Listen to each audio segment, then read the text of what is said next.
어머니 몫은 없어요. 법적으로 배우자 상속분은 1.5배지만 어머니는 자식과 똑같이 나눠 가져요. 그러니까 우리가 더 많이 받는 거예요. 이해하셨죠?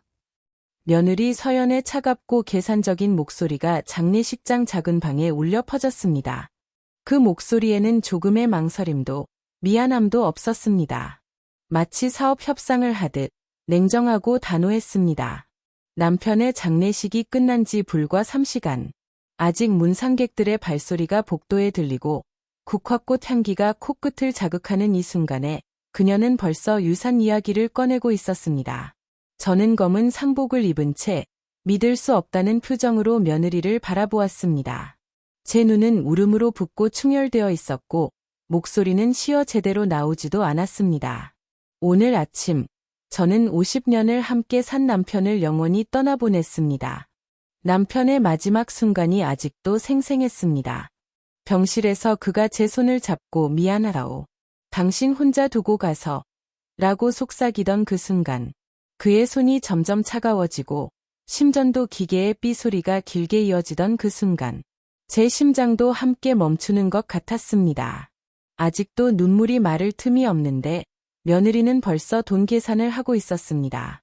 서연 씨, 지금 무슨 소리를 하는 거예요? 저는 떨리는 목소리로 물었습니다. 제 손도 떨렸고 다리에도 힘이 없었습니다. 새벽부터 지금까지 아무것도 먹지 못했지만 식욕은 전혀 없었습니다. 슬픔과 충격으로 온몸의 기운이 빠져나간 것 같았습니다. 무슨 소리냐고요. 당연한 이야기죠. 아버님이 돌아가셨으니 이제 재산을 정리해야죠. 어머니도 아시잖아요. 아버님 명의로 된 게 얼마나 많은지. 서연은 손에 든 노트북을 펼쳤습니다. 그 화면에는 남편의 재산 목록이 빼곡하게 적혀 있었습니다. 엑셀 파일이었습니다. 부동산 주소, 평수, 시세, 매입 시기까지 상세하게 정리되어 있었습니다. 저는 그 화면을 보며 소름이 돋았습니다. 언제 이런 자료를 준비했을까요? 시아버지가 병원에 입원해 계실 때, 아니면 그보다 더 전부터, 혹시 시아버지가 암 진단을 받으셨을 때부터 준비한 걸까요? 강남 아파트 3채, 시가총액 60억. 이게 제일 비싼 게 청담동 그 아파트죠. 작년에 거래된 게 25억이었는데 지금은 더 올랐을 거예요. 적어도 28억은 될 거예요. 서연은 마치 부동산 중개업자처럼 유창하게 설명했습니다. 여의도 오피스텔 2채, 20억. 이것도 임대 수익률이 좋아서 팔지 말고 갖고 있는 게 나을 것 같아요. 주식 5억, 예금 15억. 그리고 압구정동 상가 건물. 이게 제일 큰데 40억 정도 되죠. 그녀의 목소리에는 흥분이 묻어났습니다. 눈은 반짝였고 볼은 홍조를 띄었습니다. 마치 복권에 당첨된 사람처럼. 총 자산이 140억 정도 되네요. 부채는 거의 없고 아버님이 정말 재산 관리를 잘하셨네요. 서연은 잠시 계산기를 두드렸습니다. 그럼 순자산 140억을 어머니, 저희 부부, 그리고 시동생 부부 이렇게 4명이 나누면 민법에 따르면 배우자가 1.5배니까 어머니가 대충 40억, 우리 형제가 각각 50억씩. 우와, 50억이에요. 50억. 서연의 목소리는 점점 커졌습니다. 그녀는 심지어 미소까지 지었습니다. 남편의 장례식장에서, 시아버지의 죽음 앞에서. 그만해요. 저는 참다 못해 소리쳤습니다. 제 목소리는 떨렸지만 분노로 가득 차 있었습니다. 지금 당신 시아버지 장례식장이에요. 아직 장지도 안 다녀왔어요. 시신이 아직 화장장에 있다고요. 그런데 벌써 재산 이야기를 해요. 저는 숨이 막혔습니다. 가슴이 답답하고 눈앞이 아찔했습니다. 이게 정말 현실인가 싶었습니다.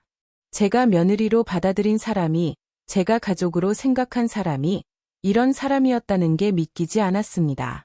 서연은 저를 차갑게 쳐다보았습니다. 그녀의 눈에는 거슬린다는 표정이 역력했습니다. 어머니, 감정적으로 대하지 마세요. 저는 현실적으로 말하는 거예요. 장례 끝나면 어차피 할 이야기잖아요. 미리 정리하는 게 서로 좋지 않을까요? 세금 문제도 있고 등기 이전도 빨리 해야 하고요. 당신은 도대체. 저는 말을 잇지 못하고 눈물을 흘렸습니다. 눈물이 볼을 타고 흘러내렸지만 닦을 기력도 없었습니다. 그저 멍하니 며느리를 바라볼 뿐이었습니다. 이 사람이 정말 제가 아는 서연일까요? 결혼식 날 그렇게 순수하게 웃던 그 신부가 맞나요? 어머니, 잘 모시겠습니다. 라고 절하던 그 며느리가 맞나요? 아니, 어쩌면 저는 처음부터 그녀를 제대로 보지 못했던 걸까요? 보고 싶은 것만 본 걸까요? 며느리의 진짜 모습을, 그녀의 본성을 저는 모르고 있었던 걸까요? 그때 방문이 열리고 큰아들 재훈이가 들어왔습니다. 제 첫째 아들이자 서연의 남편이었습니다. 45살의 그는 피곤한 얼굴로 방 안을 둘러보았습니다. 서연아, 여기서 뭐 하는 거야? 재훈의 목소리에도 긴장감이 묻어났습니다. 아마 복도에서 제 목소리를 들었나 봅니다. 여보, 아싸. 나 지금 어머니랑 상속 이야기하고 있었어. 서연은 태연하게 대답했습니다. 마치 날씨 이야기라도 하듯이. 지금 아버지 장례식 날에. 재훈은 당황한 표정을 지었습니다. 하지만 그것도 잠시 그의 눈빛이 흔들렸습니다. 저는 그 눈빛을 알아봤습니다. 망설임, 갈등, 그리고 탐욕. 그래, 지금, 언제 할 건데. 49제 때, 그때까지 기다리면 세금 문제도 있고, 부동산 시세도 변하잖아. 빨리 정리하는 게 좋아. 그리고 여보, 우리 대출 이자 생각해봐. 한 달에 500만 원씩 나가잖아. 빨리 재산 정리해서 대출부터 갚아야지. 서연의 말에 재훈의 표정이 변했습니다. 처음에 당황함이 사라지고 계산하는 표정으로 바뀌었습니다. 하지만 재훈은 저를 힐끗 쳐다봤습니다. 그 눈빛에는 미안함도 있었지만 동시에 기대감도 있었습니다. 여보, 당신도 알잖아. 우리 애들 교육비, 집 대출, 돈 필요한 거, 아버님 재산 빨리 정리해서 우리 목 받아야 해. 민서 유학 보내려면 1년에 5천만 원은 필요하다고 했잖아. 그리고 준호도 내년에 대학 가는데. 서연의 말이 계속되는 동안 저는 아들을 바라보았습니다. 제발, 내 아내 좀 말려다오. 이게 사람이 할 짓이냐고 말해다오. 내 아버지가 오늘 아침에 돌아가셨단다. 아직 시신도 차갑게 식어가고 있는데 어떻게 이럴 수 있니? 하지만 재훈은 고개를 돌렸습니다. 제 눈을 마주치지 못하고 창밖을 바라보았습니다. 서연 말도 일리가 있어. 엄마, 어차피 할 일이면 빨리 하는 게. 제 마음이 무너져 내렸습니다. 심장이 얼어붙는 것 같았습니다. 제가 배 아파 낳은 아들이, 제가 평생 사랑하고 돌본 아들이 저를 배신하는 순간이었습니다. 아니야, 재훈아. 이건 내가 아니야. 내가 이럴 리 없어. 너는 착한 아이였잖니. 어렸을 때 길 잃은 강아지를 데려와서 키우던 아이였잖니. 엄마가 아플 때 약 사다 주던 아이였잖니. 하지만 현실은 냉혹했습니다. 눈앞에 있는 재훈은 제가 알던 그 착한 아들이 아니었습니다. 그때 둘째 아들 재민이가 아내 수진과 함께 방으로 들어왔습니다. 재민은 40세, 형보다 2살 어렸습니다. 그는 항상 형보다 순수하고 착하다고 생각했었습니다. 형수님, 뭐 하세요? 밖에서 상주들을 찾는데 조문객들이 아직도 오시고 있어요. 재민의 목소리는 조심스러웠습니다. 그도 분위기가 심상치 않다는 걸 느낀 것 같았습니다. 재민아, 잘 왔어. 너도 들어봐. 지금 아버지 재산 정리 이야기하고 있었어. 서연이 재민에게 말했습니다. 그녀의 태도는 마치 이 집의 안주인이라도 되는 양당당했습니다. 재민은 깜짝 놀라 형을 쳐다보았습니다. 형, 지금 아버지 장례식 날에 이런 이야기를. 재민의 목소리에는 믿을 수 없다는 감정이 묻어났습니다. 적어도 재민은 아직 상식이 있는 것 같았습니다. 재민아, 어차피 할 이야기야. 그리고 너도 관심 있잖아. 아버지 재산이 얼마나 되는지. 서연의 말에 재민의 아내 수진이 조심스럽게 끼어들었습니다. 그게 얼마나 되는데요. 수진의 목소리는 작았지만 그 안에 담긴 기대감을 저는 놓치지 않았습니다. 그녀의 눈빛도 반짝였습니다. 수진 씨까지. 저는 절망했습니다. 며느리 둘 다 같은 사람들이었습니다. 서연은 만족스러운 표정으로 다시 노트북을 돌려 보여주었습니다. 총 140억. 상속인이 4명이니까 어머니, 우리 부부, 시동생 부부.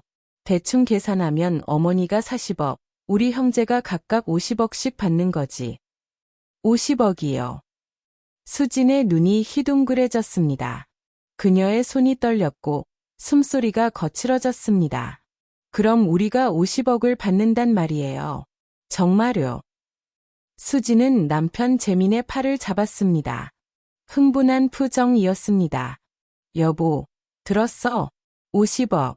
우리가 50억을 받는데, 그럼 우리 빚도 다 갚고, 집도 사고, 애들 유학도 보낼 수 있어. 재민은 아내를 보더니 저를 힐끗 쳐다봤습니다. 그의 눈에는 미안함이 있었지만 동시에 기대감도 역력했습니다. 저는 그 순간 깨달았습니다. 재민도 마찬가지라는 것을. 둘째 아들도, 둘째 며느리도 결국은 돈을 바라고 있다는 것을. 법적으로는 그래. 하지만 서연은 저를 쳐다보았습니다. 그 눈빛에는 계산이 가득했습니다.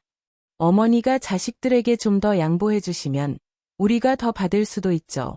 어차피 어머니 혼자 사시는데 그렇게 많은 돈이 필요하세요. 40억이면 평생 쓰고도 남잖아요. 20억만 가지시고 나머지 20억은 저희한테 나눠주시면 안 될까요? 서연 씨. 저는 더 이상 참을 수 없어 소리쳤습니다.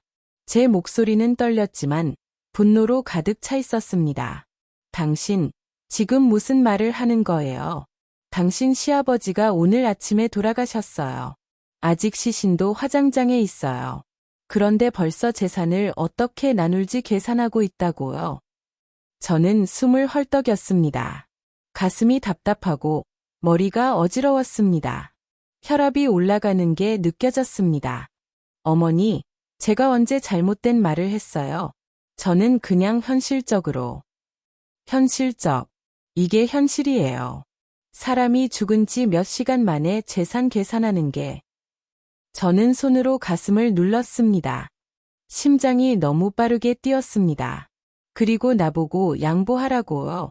내 남편이 평생 모은 재산인데 내가 왜 양보해야 해요? 당신들이 뭘 했는데? 저희가 뭘 했냐고요? 서연의 목소리가 높아졌습니다. 저희가 15년 동안 이 집 며느리, 사위로 살았잖아요. 명절 때마다 왔고 제사도 지냈어요. 명절 때 오는 게 자랑이에요. 그게 의무 아닌가요? 제사는 또 어떻고요? 당신 직접 음식 만든 적 있어요. 다 시켜서 오는 음식으로 상 차리면서 그게 제사 지내는 거예요. 저의 말에 서연은 잠시 말을 잃었습니다. 저는 아들들을 바라보았습니다. 재훈아, 재민아, 너희 아버지가 오늘 아침에 돌아가셨어. 너희가 그렇게 사랑하던 아버지가. 그런데 지금 이게 뭐 하는 짓이냐. 저는 눈물을 흘리며 말을 이었습니다. 너희 아버지가 마지막으로 하신 말씀이 뭔지 아니? 애들, 잘 부탁해. 윤희, 미안해. 이거였어. 돈 이야기 안 하셨어. 재산 이야기 안 하셨어. 너희 엄마 잘 부탁한다고 그것만 말씀하셨어. 재훈은 고개를 숙였습니다. 하지만 그의 침묵이 더 큰 배신으로 느껴졌습니다. 재미는 말이 없었습니다. 그저 바닥만 내려다볼 뿐이었습니다. 하지만 서연은 포기하지 않았습니다. 어머니, 감정과 현실은 별개예요. 아버님을 사랑하는 것과 재산을 정리하는 건 다른 문제죠. 그리고 솔직히 말씀드리면 어머니 연세도 있으시잖아요. 75이시면. 저는 서연을 노려보았습니다. 아니, 제 말은 어머니도 언젠가는, 그러니까 미리 정리해 두시는 게. 지금 나보고 빨리 죽으라는 거예요. 그런 게 아니라 아니면 뭐예요? 내 남편이 죽은 지 몇 시간도 안 됐는데 벌써 내 재산까지 계산하고 있었던 거예요. 서연은 잠시 당황한 표정을 지었지만 이내 태연해졌습니다. 어머니, 오해하지 마세요. 저는 그냥 미리 계획을 세워두는 게 좋다는. 나가요. 당장 이 방에서 나가란 말이에요. 저는 서연을 가리키며 소리쳤습니다. 제 손이 떨렸습니다. 어머니, 진정하세요. 제가 뭘 잘못. 진정하라고. 내가 어떻게 진정해요. 내 남편이 오늘 죽었는데 며느리가 벌써 재산 타령을 하고 있는데. 제 목소리는 점점 커졌고 마침내 방 밖 복도까지 들릴 정도가 되었습니다. 복도를 지나가던 조문객 몇 명이 이쪽을 쳐다봤습니다. 수군거리는 소리가 들렸습니다. 방 안이 순간 조용해졌습니다. 서연은 난처한 표정을 지었고 재훈과 재민은 당황한 얼굴로 서로를 쳐다봤습니다. 그때 장례식장 직원이 문을 두드렸습니다. 상주님들, 발인 시간이 다 됐습니다. 준비해주세요. 저는 눈물을 닦고 떨리는 다리로 자리에서 일어났습니다. 가요. 당신 시아버지 마지막 가시는 길이나 배웅합시다. 저는 방을 나가며 마지막으로 서연을 쳐다보았습니다. 그녀의 눈에는 전혀 미안함이 없었습니다. 오히려 내가 뭘 잘못했다는 거야 라는 표정이었습니다. 그 눈빛에는 짜증과 불만만이 가득했습니다. 복도로 나서자 조문객들이 저를 쳐다봤습니다. 몇몇은 동정 어린 눈빛으로, 몇몇은 호기심 어린 눈빛으로. 장례식장에서 싸우다니. 아마 유산 문제인가 봐. 요즘 자식들은 다 그래. 수군거리는 소리가 들렸습니다. 저는 고개를 숙이고 빠르게 걸었습니다. 장지로 가는 버스 안에서 저는 창밖을 바라보며 생각했습니다. 이게 정말 내가 키운 아들들인가?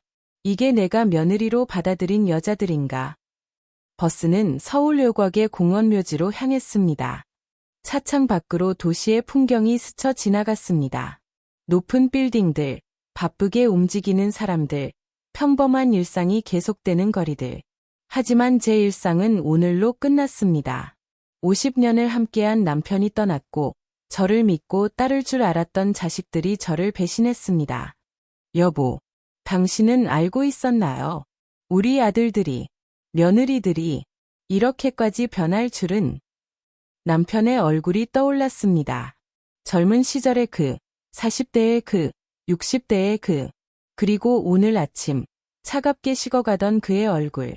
눈물이 또 흘러내렸습니다. 하지만 이번 눈물은 슬픔만이 아니었습니다. 분노와 배신감도 섞여 있었습니다. 50년 전, 저는 가난한 집안의 딸로 태어났습니다. 아버지는 일용직 노동자였고, 어머니는 남의 집 가사 도우미였습니다. 저는 5남매 중 셋째였습니다.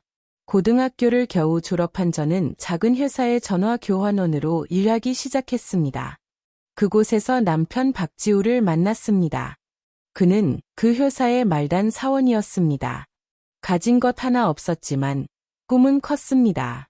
그는 언젠가 자기 사업을 하겠다고 했습니다. 저는 그의 꿈을 믿었습니다.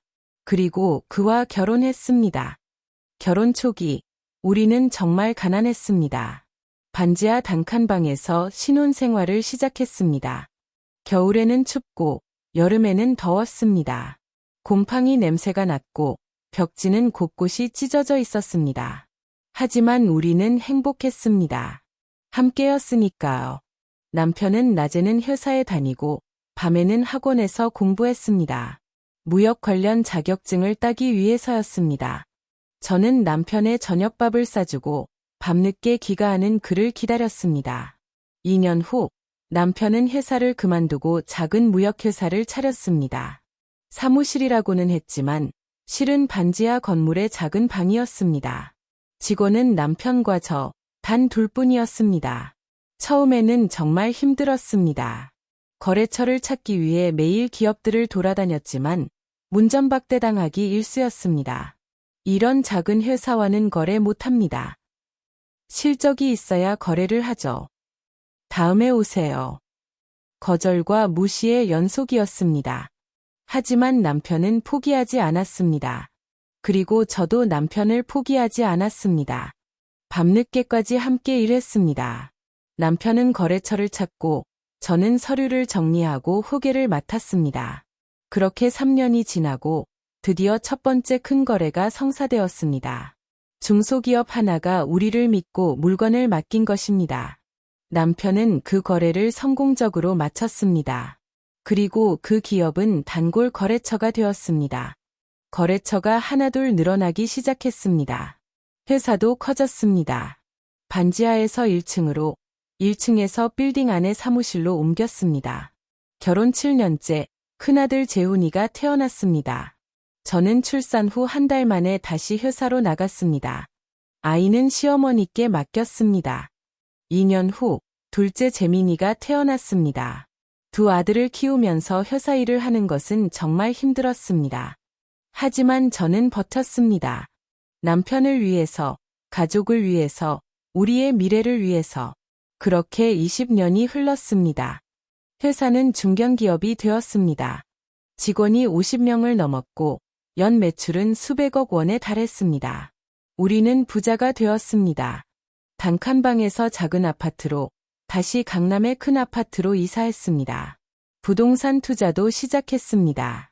남편은 부동산에 눈이 있었습니다.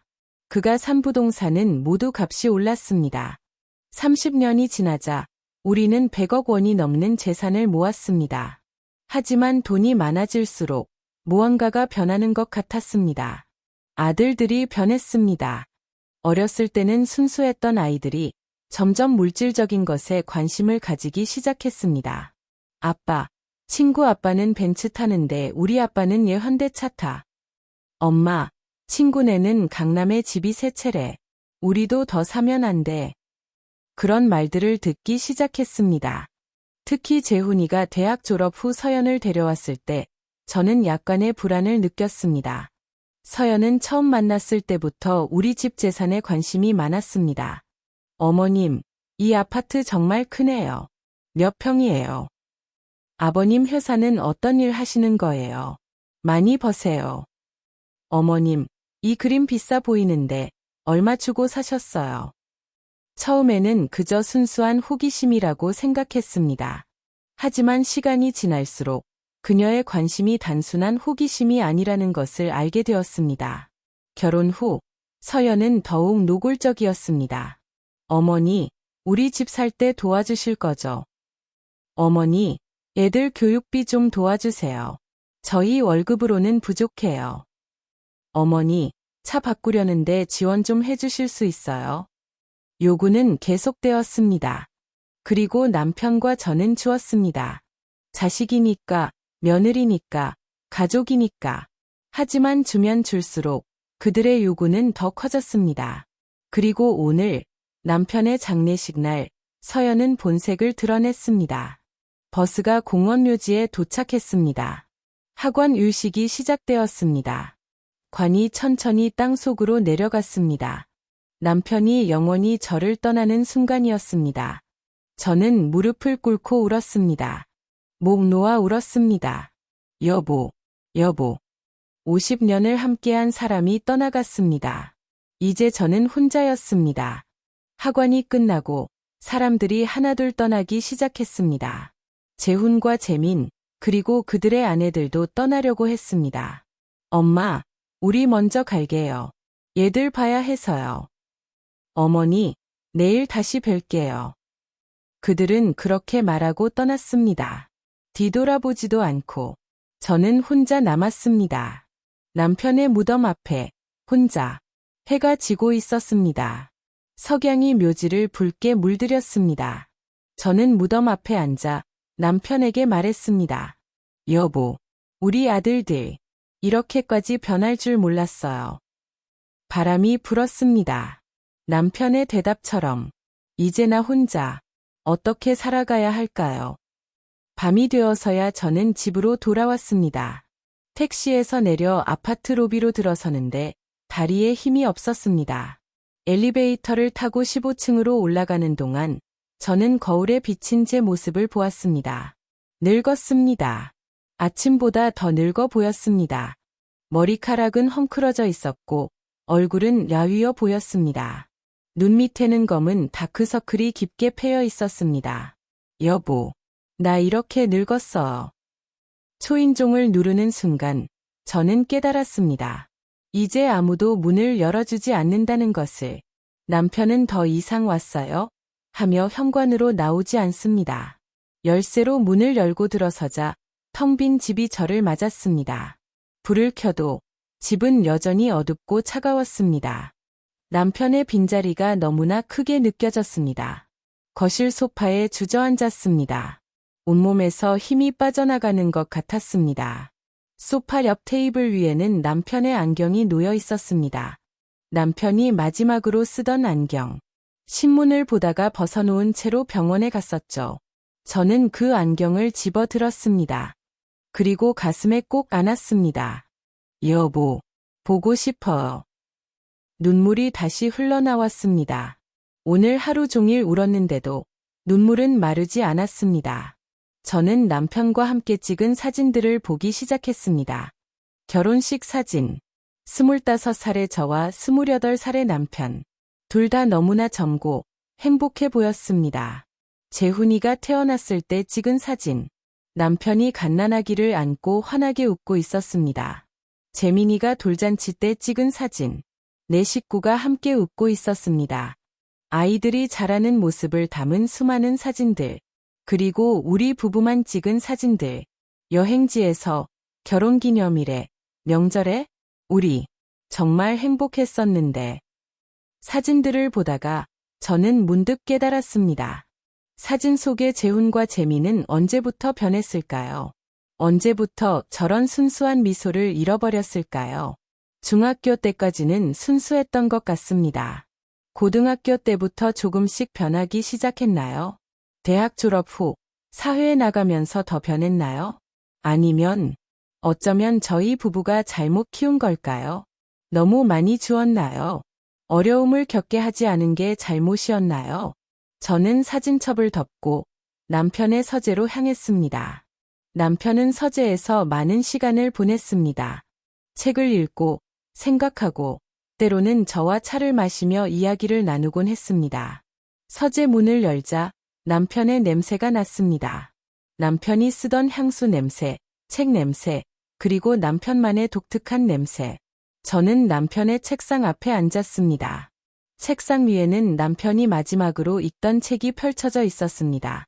책갈피가 꽂혀 있었습니다. 노년의 의미라는 제목의 책이었습니다. 저는 책을 집어들고 책갈피가 꽂힌 페이지를 펼쳤습니다. 인생의 마지막 장에서 우리는 무엇을 남기는가? 재산인가? 명예인가? 아니면 사랑인가? 남편이 밑줄을 쳐놓은 문장이었습니다. 그리고 여백에 남편의 메모가 있었습니다. 윤희에게 사랑을 남기고 싶다. 아이들에게는 교훈을 남겨야 한다. 저는 그 메모를 보며 눈물을 흘렸습니다. 여보, 당신은 이미 알고 있었나 봐요. 그때 현관 초인종이 울렸습니다. 밤 10시가 넘은 시간에 누가 왔을까요? 혹시 아들들인가요? 저는 서둘러 현관으로 갔습니다. 인터폰 화면을 보니 낯선 여자가 서 있었습니다. 정장을 입은 30대 중반으로 보이는 여성이었습니다. 누구세요? 안녕하세요. 이지민 변호사입니다. 고 박지우 회장님의 개인 변호사였습니다. 변호사, 남편의 변호사. 저는 서둘러 문을 열었습니다. 이렇게 늦은 시간에 찾아뵙게 되어 죄송합니다. 하지만 회장님께서 오늘 꼭 사모님을 찾아뵙고 이것을 전해드리라고 하셨습니다. 이지민 변호사는 가방에서 두툼한 봉투 하나를 꺼냈습니다. 이것은 회장님께서 저에게 맡기신 유언장입니다. 유언장이요. 저는 놀라 변호사를 쳐다보았습니다. 심장이 빠르게 뛰기 시작했습니다. 네, 회장님께서는 3년 전부터 건강이 나빠지시면서 이 유언장을 작성하셨습니다. 그리고 저에게 내가 죽으면 장례식이 끝난 후 아내에게만 전달하라. 아들들이 있을 때는 절대 전달하지 말라고 신신당부하셨습니다. 변호사는 저를 거실로 안내해달라는 듯 쳐다보았습니다. 아, 죄송합니다. 들어오세요. 저는 변호사를 거실로 안내했습니다. 이지민 변호사는 소파에 앉더니 다시 한번 봉투를 제게 건넸습니다. 저는 떨리는 손으로 봉투를 받았습니다. 봉투는 생각보다 무거웠습니다. 봉투 겉면에는 남편의 친필로 이렇게 적혀 있었습니다. 사랑하는 아내 윤희에게. 남편의 글씨였습니다. 조금 떨리는 듯했지만 분명 남편의 글씨였습니다. 저는 한참을 그 글씨를 바라보았습니다. 마치 남편이 제 앞에 있는 것 같았습니다. 사모님, 괜찮으세요? 변호사의 목소리에 정신을 차렸습니다. 네, 괜찮습니다. 저는 봉투를 뜯었습니다. 손이 너무 떨려서 몇 번 시도한 끝에야 봉투를 열 수 있었습니다. 안에는 여러 장의 서류와 편지가 들어 있었습니다. 먼저 편지를 읽기로 했습니다. 편지지는 남편이 평소 쓰던 것이었습니다. 연한 크림색의 고급 편지지. 저는 깊게 숨을 들이쉬고 편지를 펼쳤습니다. 사랑하는 윤희에게. 당신이 이 편지를 읽고 있다면 나는 이미 세상을 떠났겠지요. 미안합니다. 윤희. 당신보다 먼저 가게 되어. 당신을 혼자 두고 가게 되어. 50년. 우리가 함께한 시간입니다. 짧다면 짧고 길다면 긴 시간이었습니다. 하지만 나에게는 축복의 시간이었습니다.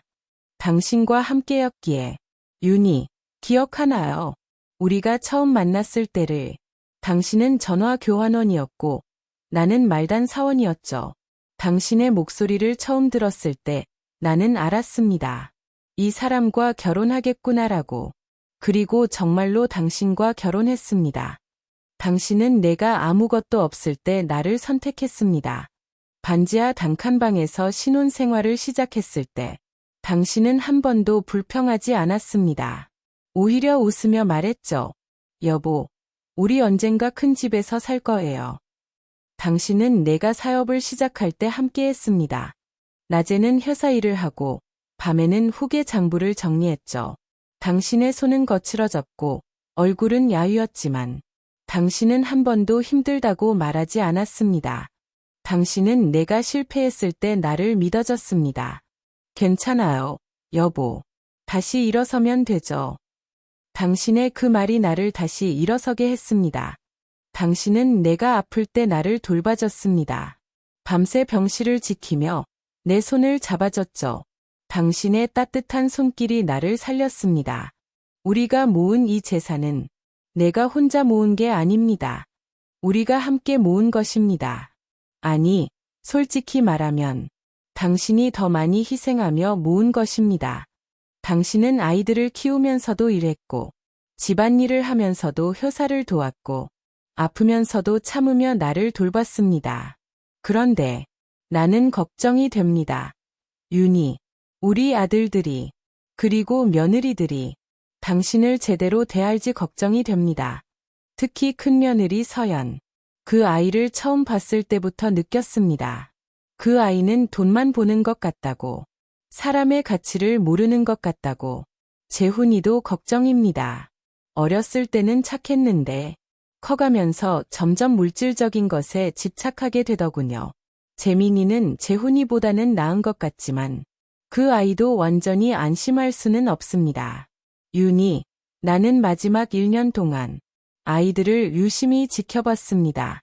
그들이 병원에 얼마나 자주 오는지, 나를 진심으로 걱정하는지, 아니면 재산을 걱정하는지, 그리고 답을 얻었습니다. 안타깝지만 그들은 변했습니다. 특히 서연은 지난번 병원에 왔을 때 복도에서 전화하는 것을 들었습니다. 언니, 시아버지 오래 못 사실 것 같아. 유사가 길어야 6개월이래. 그럼 곧 유산 받는 거지.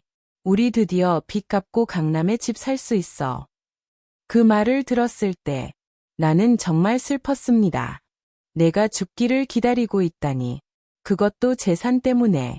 그래서 나는 이 유언장을 남깁니다. 윤희, 법적으로는 내 재산의 일부만 당신 몫입니다.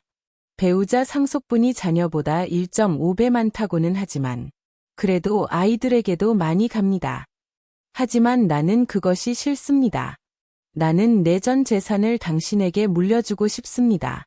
이 유언장은 법적으로 완벽합니다. 이지민 변호사가 3년 동안 준비했습니다. 모든 법적 요건을 갖췄고 이의를 제기할 여지가 없습니다. 이 유언장에 따르면 내 모든 재산은 당신에게 갑니다. 아들들에게는 한 푼도 가지 않습니다. 왜냐하면 당신이 살아있는 동안은 당신이 모든 것을 결정해야 한다고 생각하기 때문입니다. 당신이 아들들에게 주고 싶으면 주고 싶지 않으면 주지 않아도 됩니다. 그것은 전적으로 당신의 선택입니다. 그리고 당신이 선택하기 전에 아들들이 당신을 어떻게 대하는지 잘 보십시오. 만약 그들이 당신을 진심으로 사랑하고 존경한다면, 만약 그들이 당신의 건강과 행복을 먼저 생각한다면, 그때는 당신의 재산을 물려주십시오. 하지만 만약 그들이 당신의 재산만 노린다면, 만약 그들이 당신을 귀찮은 존재로 여긴다면, 한 푼도 주지 마십시오. 그것이 그들을 위한 진짜 교육입니다. 그것이 그들을 진짜 어른으로 만드는 방법입니다. 윤희, 미안합니다. 이런 어려운 선택을 당신에게 맡겨서. 하지만 나는 당신을 믿습니다. 당신은 현명한 사람이니까. 당신은 옳은 결정을 내릴 사람이니까. 윤희, 사랑합니다. 지난 50년 동안 당신과 함께여서 행복했습니다. 당신이 있어서 내 인생은 의미가 있었습니다. 다음 생에서도, 그 다음 생에서도 나는 당신을 찾을 것입니다. 그리고 다시 당신과 사랑에 빠질 것입니다. 당신을 영원히 사랑하는 남편. 박지우 올림. 수신. 서랍 제일 아래 칸에 당신에게 줄 선물을 숨겨뒀습니다. 찾아보세요. 저는 편지를 읽으며 눈물을 멈출 수 없었습니다. 편지지는 눈물로 젖었고 글자들이 번졌습니다. 여보, 여보. 저는 편지를 가슴에 안고 한참을 울었습니다. 이지민 변호사는 조용히 기다려주었습니다. 그녀도 눈시울이 붉어져 있었습니다. 한참 후 저는 겨우 진정하고 다음 서류를 펼쳤습니다. 그것은 정식 유언장이었습니다. 법률 용어로 가득한 공식적인 문서였습니다. 유언자, 박지우, 1948년 3월 15일생, 작성일, 2021년 3월 15일, 작성 장소, 서울 공증사무소. 본인 박지우는 정신이 온전하고 자유로운 의사에 의하여 다음과 같이 유언합니다.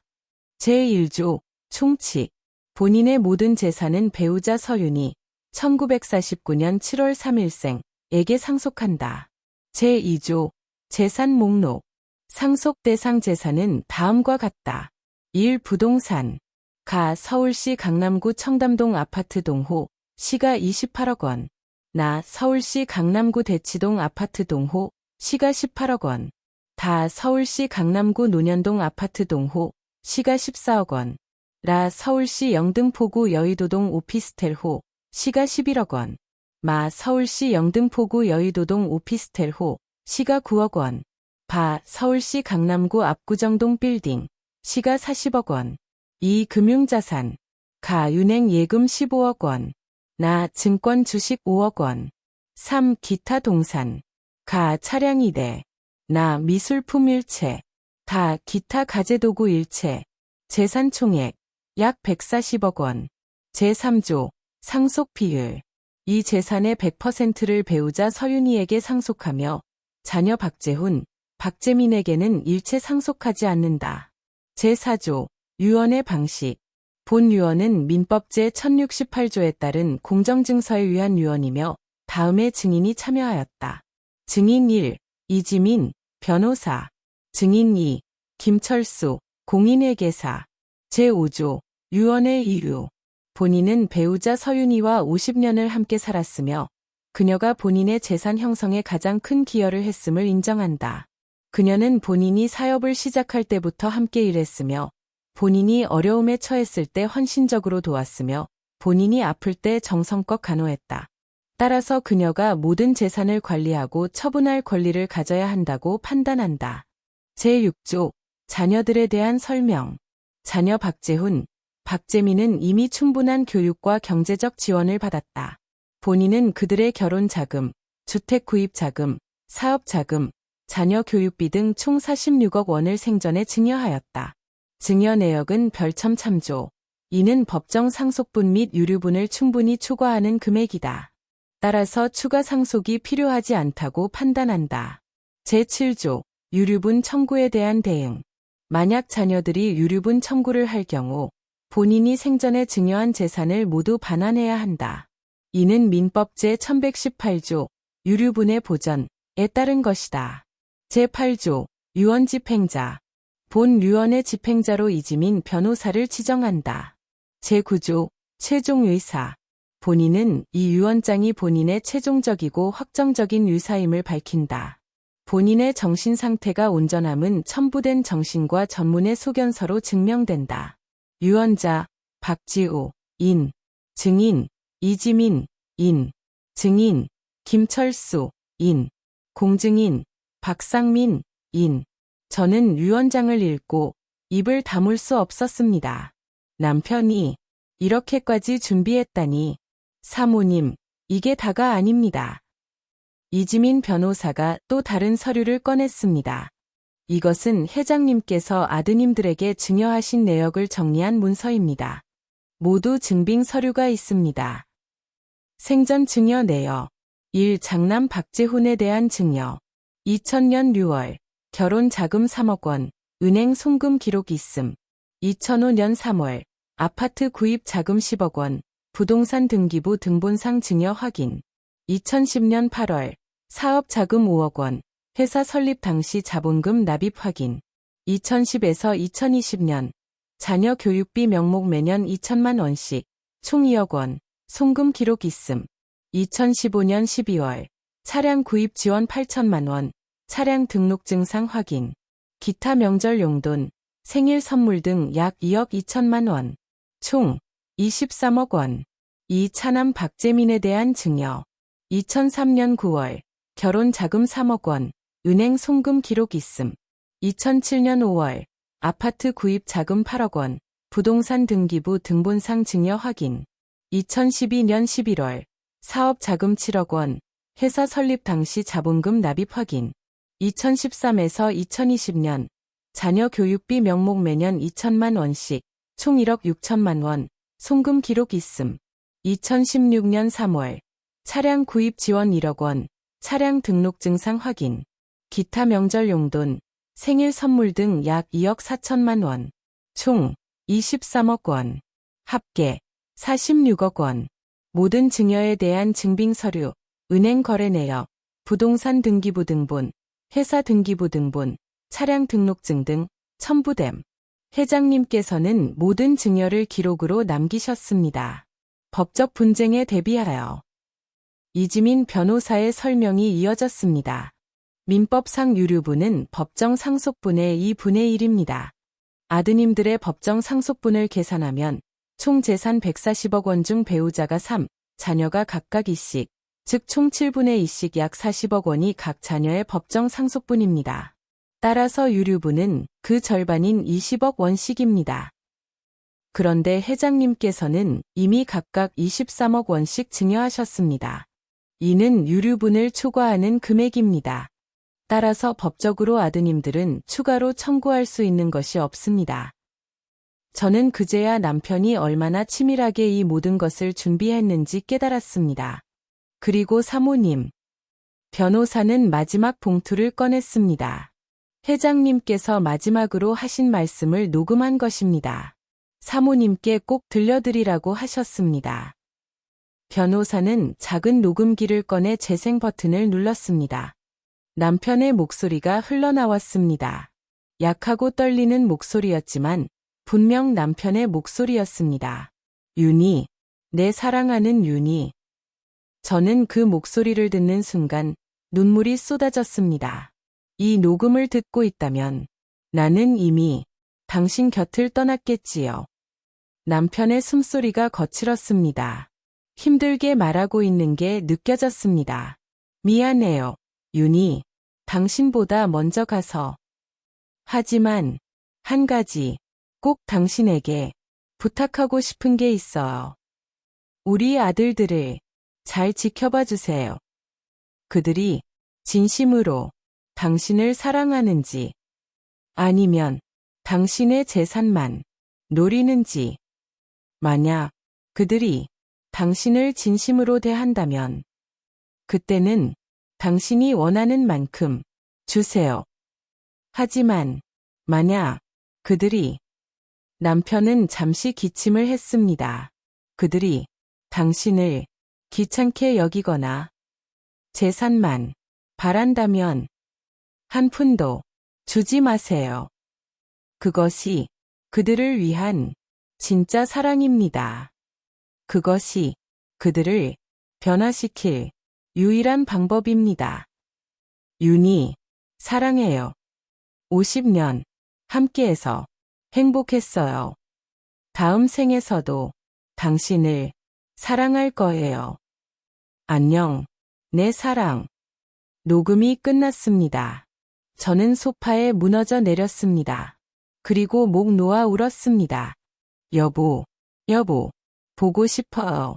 너무, 너무 보고 싶어요. 이지민 변호사도 눈물을 흘리고 있었습니다. 한참을 울고 나서 저는 겨우 진정했습니다. 변호사님, 남편이 이렇게까지 준비했다는 게 믿기지 않아요. 회장님께서는 정말 사모님을 사랑하셨습니다. 그리고 아드님들을 걱정하셨습니다. 걱정. 네, 회장님께서는 제게 이렇게 말씀하셨습니다. 나는 내 아들들이 망가지는 걸 보고 싶지 않다. 돈 때문에 인간성을 잃는 걸 보고 싶지 않다. 그래서 이렇게 하는 것이다라고. 저는 고개를 끄덕였습니다. 사모님, 그리고 한 가지 더. 네. 회장님께서 편지 끝에 쓰신 추신 기억하세요? 서랍에 선물을 숨겨뒀다고. 아, 그러셨네요. 저는 서재로 갔습니다. 그리고 책상 서랍 제일 아래 칸을 열었습니다. 그 안에는 작은 상자가 하나 있었습니다. 벨벳으로 된 고급 상자였습니다. 저는 떨리는 손으로 상자를 꺼내 열었습니다. 그 안에는 반지가 하나 들어 있었습니다. 다이아몬드 반지, 그리고 메모 한 장. 윤희, 결혼 50주년 선물입니다. 미안해요. 직접 끼워드리지 못해서. 사랑합니다. 지우. 저는 그 반지를 꺼내 왼손 약지에 끼웠습니다. 완벽하게 맞았습니다. 그리고 저는 다시 눈물을 흘렸습니다. 여보, 고마워요. 정말 고마워요. 그날 밤 이지민 변호사가 떠나고 나서 저는 혼자 거실에 앉아 있었습니다. 손가락에 반지를 빛에 비춰보았습니다. 다이아몬드가 반짝였습니다. 여보, 당신은 정말 끝까지 저를 생각해 주셨네요. 저는 유언장을 다시 한번 읽었습니다. 남편의 마지막 뜻, 그의 사랑, 그의 걱정, 그리고 그의 지혜. 알겠어요, 여보. 제가 아들들을 잘 지켜보겠어요. 그리고 당신의 뜻대로 하겠어요. 다음 날 아침, 저는 두 아들과 며느리들에게 문자를 보냈습니다. 오늘 오후 3시 집으로 오세요. 중요한 이야기가 있습니다. 문자를 보내고 저는 남편의 영정사진 앞에 앉았습니다. 여보, 오늘 아이들에게 유언장을 보여줄 거예요. 그들이 어떻게 반응할지 사실 무섭기도 해요. 하지만 당신의 뜻대로 하겠어요. 오전 내내 저는 집안을 정리했습니다. 청소를 하고 남편의 옷을 정리하고 사진들을 다시 앨범에 넣었습니다. 일을 하는 동안에도 머릿속은 복잡했습니다. 아이들이 유언장을 보면 어떤 반응을 보일까? 화를 낼까? 울까? 아니면 더 악독해질까? 점심도 제대로 먹지 못했습니다. 입맛이 없었습니다. 오후 2시 50분, 초인종이 울렸습니다. 먼저 온 사람은 재훈과 서연이었습니다. 엄마, 무슨 급한 일이에요? 갑자기 오라고 하셔서. 재훈의 목소리에는 짜증이 섞여 있었습니다. 들어와. 재민이랑 수진이 오면 이야기할게. 에이, 엄마. 저희 바쁜데 미리 말씀해 주시면 안 돼요. 서연이 불평했습니다. 10분 후 재민과 수진도 도착했습니다. 네 사람이 모두 거실 소파에 앉았습니다. 저는 그들을 바라보았습니다. 제 아들들. 제가 10달 동안 배 속에 품고 힘들게 낳고 평생을 사랑하며 키운 아들들. 그리고 며느리들. 제가 딸처럼 대하고 가족으로 받아들인 며느리들. 이제 이들에게 진실을 말할 시간이었습니다. 엄마, 무슨 일이세요? 재훈이 물었습니다. 저는 가방에서 유언장 봉투를 꺼냈습니다. 어제 변호사가 왔어요. 제 말에 서연의 눈이 반짝였습니다. 그녀는 앞으로 몸을 기울였습니다. 변호사요. 아버님 유언장 때문에요. 그래요. 그럼 빨리 유언장 공개해요. 어머니, 우리 시간 없어요. 빨리 재산 정리해야죠. 부동산 등기 이전도 해야 하고 세금 신고도 해야 하잖아요. 서연은 벌써부터 들떠 있었습니다. 그녀의 볼은 홍조를 띠었고 눈은 흥분으로 반짝였습니다. 저는 가방에서 유언장을 꺼냈습니다. 여기 있어요. 당신 시아버지의 유언장. 서연이 유언장을 빼앗듯 가져갔습니다. 그녀는 빠르게 유언장을 읽기 시작했습니다. 처음에는 무표정하던 그녀의 얼굴이 점점 굳어지기 시작했습니다. 눈이 커졌고 입이 벌어졌고 얼굴이 창백해졌습니다. 이게 뭐예요? 서연의 목소리가 떨렸습니다. 읽어보면 알 거예요. 아니, 이게 무슨 전 재산을 어머니에게, 저희한테는 한 푼도. 서연의 목소리가 점점 커졌습니다. 그녀의 손도 떨렸습니다. 재훈이 유언장을 빼앗아 읽었습니다. 그의 얼굴도 점점 굳어졌습니다. 엄마, 이게 정말이에요. 아버지가 전 재산을 엄마한테. 그래, 내 아버지 유언이야. 하지만 이건 말이 안 돼요. 저희는 자식인데 어떻게 한 푼도 안 주실 수가 있어요? 재훈의 목소리에는 분노와 당황이 섞여 있었습니다. 당신 아버지의 뜻이에요. 뜻, 이게 무슨 뜻이에요? 서연이 소파에서 벌떡 일어났습니다. 어머니가 조작하신 거 아니에요. 뭐라고? 저는 믿을 수 없다는 표정으로 서연을 쳐다보았습니다. 어머니가 변호사랑 짜고 유언장을 조작한 거죠. 아버님이 정신이 온전하실 때 쓰신 게 맞아요. 분명 어머니가 아버님이 정신이 혼미하실 때 억지로 쓰게 하신 거 아니에요. 서연의 말은 점점 더 공격적이 되었습니다. 당신이 지금. 저는 말을 잇지 못했습니다. 너무나 황당하고 충격적이었습니다. 재민이 끼어들었습니다. 형수님, 그건 너무 심한 말씀 아니세요? 엄마가 그러실 분이 아니잖아요. 심해. 뭐가 심해? 우리가 받을 재산이 날아갔는데 50억이 날아갔다고. 이게 정상적인 유언장일 리가 없잖아. 서연은 히스테리를 부리기 시작했습니다. 이거 무효예요. 법적으로 문제 있어요. 우리 변호사 선임해서 무효 소송할 거예요. 그때 현관 초인종이 울렸습니다. 저는 문을 열었습니다. 이지민 변호사가 서 있었습니다. 사모님, 시끄러운 소리가 들려서 올라왔습니다. 괜찮으세요? 변호사님, 잘 오셨어요. 들어오세요.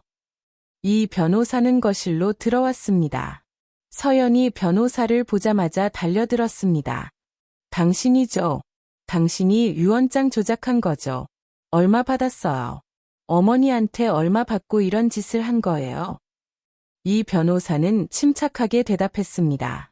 조작이라니요. 이 유언장은 완벽하게 합법적입니다. 공증까지 받은 유언장입니다. 거짓말. 아버님이 정신이 멀쩡하실 때 이런 유언장을 쓰실 리가 없어요. 증거가 있습니다. 이 변호사는 가방에서 태블릿을 꺼냈습니다. 이것은 회장님께서 유언장을 작성하시는 과정을 촬영한 영상입니다. 그리고 그날 정신과 전문의가 회장님의 정신 상태를 검사했고 완전히 정상이라는 소견서를 작성했습니다. 또한 공증인 앞에서 작성하셨으므로 법적 효력에는 전혀 문제가 없습니다. 변호사는 영상을 재생했습니다. 화면에는 남편이 나왔습니다. 3년 전의 모습이었습니다. 아직 건강해 보였습니다. 깔끔한 양복을 입고 안경을 쓰고 서류를 앞에 두고 앉아 있었습니다. 방 안에는 이지민 변호사, 공증인, 그리고 또 다른 증인이 함께 있었습니다. 나 박지우는 정신이 온전한 상태에서 자유로운 의사에 따라 이 유언장을 작성합니다. 남편의 목소리는 또렷하고 단호했습니다. 내 모든 재산은 아내 서윤이에게 상속합니다. 아들 박재훈, 박재민에게는 한 푼도 상속하지 않습니다. 화면 속의 공증인이 물었습니다. 회장님, 정말로 자녀들에게는 아무것도 상속하지 않으시는 게 맞습니까? 네, 맞습니다. 나는 이미 내 아들들에게 충분히 주었습니다. 각각 23억 원씩, 총 46억 원을 증여했습니다. 그것으로 충분합니다. 하지만 자녀들이 유류분 청구를 할 수도 있습니다. 알고 있습니다. 하지만 내가 증여한 금액이 유류분을 초과합니다. 그들은 법적으로 더 이상 청구할 수 있는 게 없습니다. 예, 이런 결정을 하셨는지 말씀해 주시겠습니까? 남편은 잠시 침묵했습니다. 그리고 카메라를 똑바로 쳐다보며 말했습니다. 내 아내 윤희는 평생 나를 위해 희생했습니다. 우리가 가난할 때도, 사업이 어려울 때도, 내가 아플 때도 그녀는 항상 내 곁에 있었습니다. 우리가 모은 이 재산은 그녀의 것입니다. 내 것이 아닙니다. 그녀가 마땅히 가져야 할 것입니다. 내 아들들은 변했습니다. 특히 큰며느리는 돈만 보는 사람입니다. 나는 그런 사람에게 내 재산을 주고 싶지 않습니다. 만약 내 아들들이 진심으로 어머니를 사랑한다면 어머니가 그들에게 주실 것입니다. 하지만 만약 그들이 재산만 노린다면 어머니는 주지 않으실 것입니다. 나는 어머니의 판단을 믿습니다. 화면 속의 공증인이 말했습니다. 알겠습니다. 그럼 유언장에 서명해 주시겠습니까? 남편은 유언장에 서명했습니다. 그리고 증인들도 서명했습니다. 이것으로 유언장 작성이 완료되었습니다. 법적 효력이 있습니다. 영상이 끝났습니다. 거실은 조용해졌습니다. 아무도 말이 없었습니다. 서연은 소파에 주저앉았습니다. 그녀의 얼굴은 새하얗게 질려 있었고 손은 떨리고 있었습니다. 재훈은 멍하니 텔레비전 화면을 바라보고 있었습니다. 그의 눈에는 충격과 배신감이 가득했습니다. 재민과 수진도 말을 잃었습니다. 저는 그들을 하나하나 쳐다보았습니다. 봤죠? 이게 당신들 아버지의 진짜 뜻이에요. 조작이 아니에요. 재훈이 조심스럽게 입을 열었습니다. 엄마, 이게 정말 아버지의 뜻이에요. 그래. 하지만 저희는 아들인데. 재훈의 목소리가 떨렸습니다. 그의 눈에 눈물이 맺혔습니다. 내 아버지는 너희에게 이미 충분히 주었어.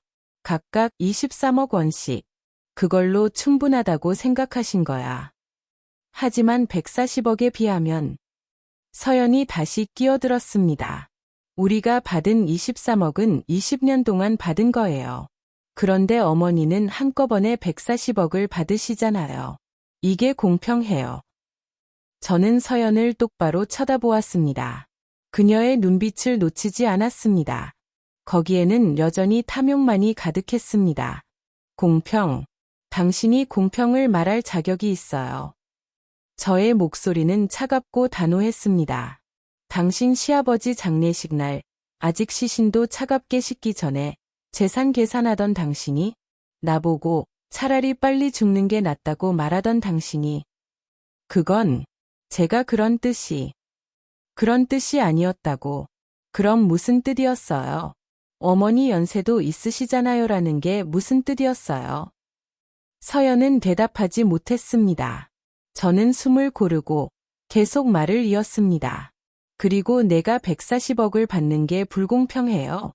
나는 50년 동안 내 시아버지와 함께 그 돈을 모았어. 50년. 당신은 결혼한 지 몇 년이나 됐죠? 15년이요. 15년. 당신은 15년 동안 이 집 며느리였어. 그동안 당신이 뭘 했는데 140억을 나눠 가져야 해. 저의 목소리는 점점 커졌습니다. 50년 동안 쌓였던 감정들이 터져 나오기 시작했습니다. 당신은 며느리로서 뭘 했어요? 시부모님 생신 때 한 번이라도 직접 요리해서 가져온 적 있어요. 시부모님 아프실 때 병원에 며칠이나 와봤어요. 제사 음식 한 번이라도 직접 만들어 봤어요. 서연은 점점 작아졌습니다. 명절 때 와서 밥 먹고 용돈 받고 가는 게 전부잖아요. 그런데 제사는 달라고요. 공평하게 나눠야 한다고요. 저는 이지민 변호사를 쳐다보았습니다. 변호사님, 증여 내역서 보여주세요. 변호사는 서류를 꺼내 테이블 위에 펼쳤습니다. 재훈아, 재민아, 너희가 아버지한테 얼마나 받았는지 봐라. 두 아들은 서류를 들여다보았습니다. 결혼 자금, 집 살 돈, 사업 자금, 애들 교육비, 각각 23억 원씩. 이게 적어. 재훈은 고개를 들지 못했습니다. 그리고 이게 전부가 아니야. 너희가 어렸을 때부터 대학 졸업할 때까지 우리가 너희한테 쓴 돈이 얼마인 줄 알아. 저는 또 다른 서류를 꺼냈습니다. 초등학교부터 대학까지 교육비, 학원비, 과외비, 유학비, 용돈, 차 사준 거, 옷, 신발, 전자제품 다 합치면 1인당 5억 원이 넘어. 그럼 너희 둘이 받은 게 총 56억 원이야. 이게 적어. 서연이 끼어들었습니다. 하지만 그건 자식 키우는 게 당연한 거 아닌가요? 부모라면 당연히 자식한테. 당연해. 저는 서연을 쳐다보았습니다. 그럼 자식은 부모한테 뭘 하는 게 당연한가요? 돈만 받는 게 당연한가요? 효도는 안 해도 돼요. 부모 아플 때 돌보는 건 안 해도 돼요. 부모 걱정하는 건 안 해도 돼요. 저는 아들들을 바라보았습니다. 재훈아, 재민아, 너희 아버지가 암 진단 받으시고 병원에 입원하셨을 때 너희는 몇 번이나 병문안을 왔니? 두 아들은 대답하지 못했습니다. 10번도 안 왔어. 6개월 동안 10번도 안 왔어. 바빠서 못 간다고 했잖아. 그러면서 제사는 달라고. 저의 목소리는 떨렸습니다. 슬픔과 분노가 섞여 있었습니다. 너희 아버지가 마지막 1년 동안 제일 보고 싶어 하신 게 뭔지 알아? 너희야. 너희가 보고 싶으셨어. 손주들이 보고 싶으셨어. 그래서 애들 데리고 오라고 하셨어. 근데 너희는 뭐라고 했어? 재훈이 작은 목소리로 대답했습니다. 애들 학원 있다고. 그래. 애들 학원이 할아버지보다 중요했어. 영어 학원, 수학 학원, 피아노 학원이 죽어가는 할아버지보다 중요했어. 저는 눈물을 닦았습니다. 너희 아버지는 알았어. 너희가 어떤 사람들인지, 특히 서연 씨, 당신이 어떤 사람인지. 그래서 이런 유언장을 남기신 거야. 저는 유언장을 테이블 위에 내려놓았습니다. 이제 이 집은 내 거야. 이 재산도 내 거야. 너희가 받을 건 없어. 법적으로도 없어. 이지민 변호사가 설명을 덧붙였습니다. 유류분 청구권을 행사하실 수는 있습니다. 하지만 이미 받으신 증여액이 유류분을 초과합니다. 따라서 법적으로 청구하실 수 있는 것이 없습니다. 만약 억지로 소송을 하신다면 제7조에 따라 지금까지 받으신 모든 증여를 반환하셔야 합니다. 23억 원씩 총 46억 원을 말입니다. 서연의 얼굴이 더욱 창백해졌습니다. 그럼 우리는 아무것도 못 받는다는 거예요. 현재로서는 그렇습니다. 서연은 소파에서 일어나 저에게 다가왔습니다. 그리고 무릎을 꿇었습니다. 어머니, 제발요. 저희에게도 조금만 나눠주세요. 저는 무릎 꿇은 며느리를 내려다보았습니다.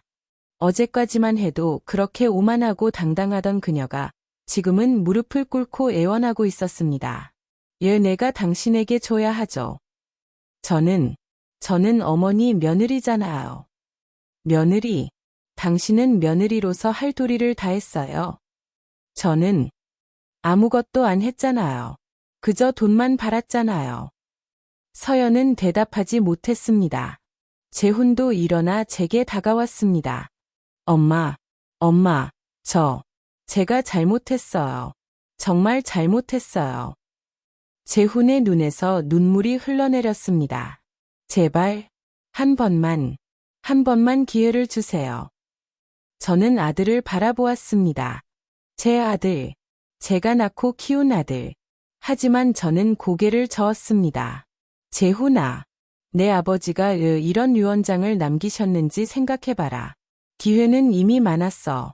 내 아버지가 병원에 계실 때, 그때가 기회였어. 근데 너는 안 왔어. 엄마, 이제 늦었어. 내 아버지는 돌아가셨어. 그리고 이게 아버지의 마지막 뜻이야. 저는 현관문을 열었습니다. 이제 가요. 다들. 어머니. 서연이 다시 소리쳤습니다. 어머니, 제발요. 우리 정말 빚이 많아요. 저희 집 경매 넘어갈 거예요. 어머니, 제발. 그건 당신 문제예요. 내가 당신 빚을 걱정해줘야 하죠. 저는 어머니 며느리잖아요. 며느리는 아까도 말했듯이 도리를 다해야 며느리예요. 당신은 아무것도 안 했어요. 저는 단호하게 말했습니다. 나가세요. 다시는 돈 이야기 하러 오지 마세요. 네 사람은 할 수 없이 일어나 문 밖으로 나갔습니다. 문 밖에서 서연의 목소리가 들렸습니다. 어머니, 법적으로 대응할 거예요. 변호사 선임해서 무효 소송할 거라고요. 하세요. 하지만 이길 수 없을 거예요. 그리고 소송하면 지금까지 받은 것도 다 토해내야 할 거예요.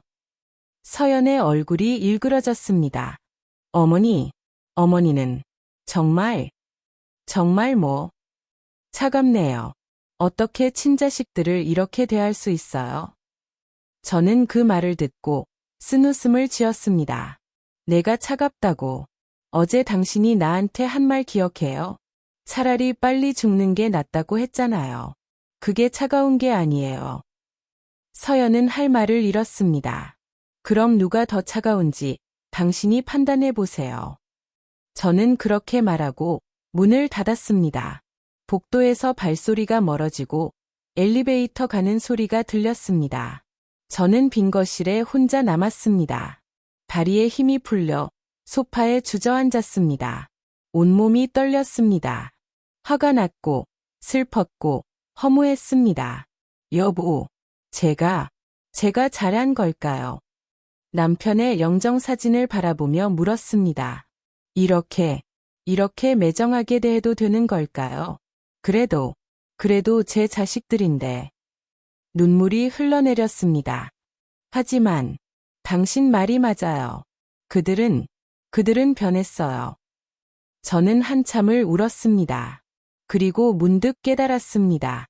이것이 시작이라는 것을, 진짜 시험은 이제부터라는 것을. 아들들이 정말로 변할 수 있을까요? 아니면 더 악독해질까요? 저는 알 수 없었습니다. 하지만 한 가지는 확실했습니다. 저는 남편의 뜻을 따를 것이라는 것. 그들이 진심으로 변하지 않는 한, 저는 한 푼도 주지 않을 것이라는 것. 사흘이 지났습니다. 그동안 아들들에게서는 아무 연락이 없었습니다. 전화도, 문자도 없었습니다. 저는 그 침묵이 무엇을 의미하는지 알고 있었습니다. 그들은 화가 났습니다. 배신감을 느꼈습니다. 그리고 어쩌면 저를 원망하고 있을지도 몰랐습니다. 나흘째 되는 날, 재민에게서 전화가 왔습니다. 엄마. 재민의 목소리는 조심스러웠습니다. 엄마, 나 재민이에요. 응, 알아. 엄마, 저 말씀드릴 게 있어요. 집에 가도 될까요? 그래, 알아. 1시간 후, 재민이 혼자 집에 왔습니다. 수지는 없었습니다. 엄마. 재민은 현관에서 신발을 벗으며 말했습니다. 엄마, 정말 죄송해요. 그의 목소리에는 진심이 담겨 있었습니다. 거실로 들어온 재민은 소파에 앉지 않고 바닥에 무릎을 꿇었습니다. 엄마, 제가 정말 잘못했어요. 재민의 눈에서 눈물이 흘러내렸습니다. 사흘 동안 정말 많이 생각했어요. 아버지가 왜 그런 유언장을 남기셨는지, 제가 뭘 잘못했는지. 재민은 손으로 얼굴을 가렸습니다. 제가 정말 나쁜 자식이었어요. 아버지가 아프실 때 저는 바빠서 못 간다고 했어요. 사실은 바쁘지 않았어요. 그냥 병원 가기가 싫었어요. 아픈 아버지를 보는 게 힘들었어요. 그리고 솔직히 말하면 조금은 귀찮기도 했어요. 재민은 솔직하게 고백했습니다. 제가 진짜 나쁜 놈이죠. 아버지가 저를 키우시느라 얼마나 고생하셨는데 저는 그런 아버지가 아프실 때 외면했어요. 저는 조용히 재민의 말을 들었습니다.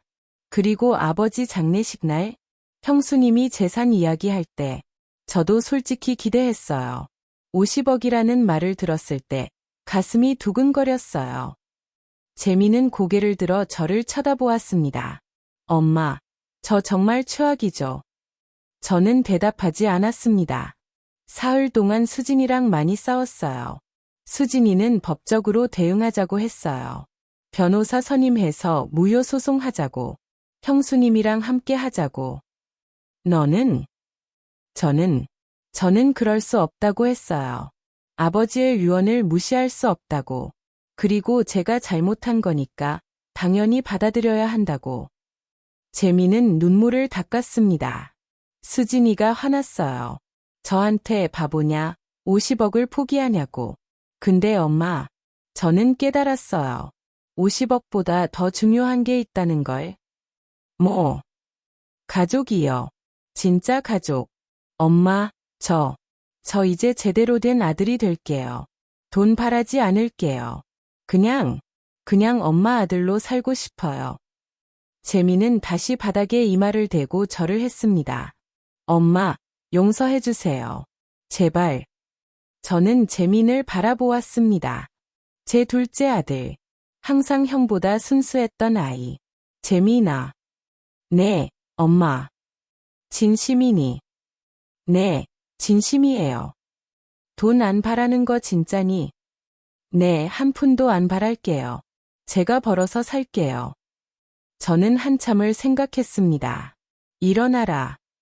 엄마. 일어나서 여기 앉아.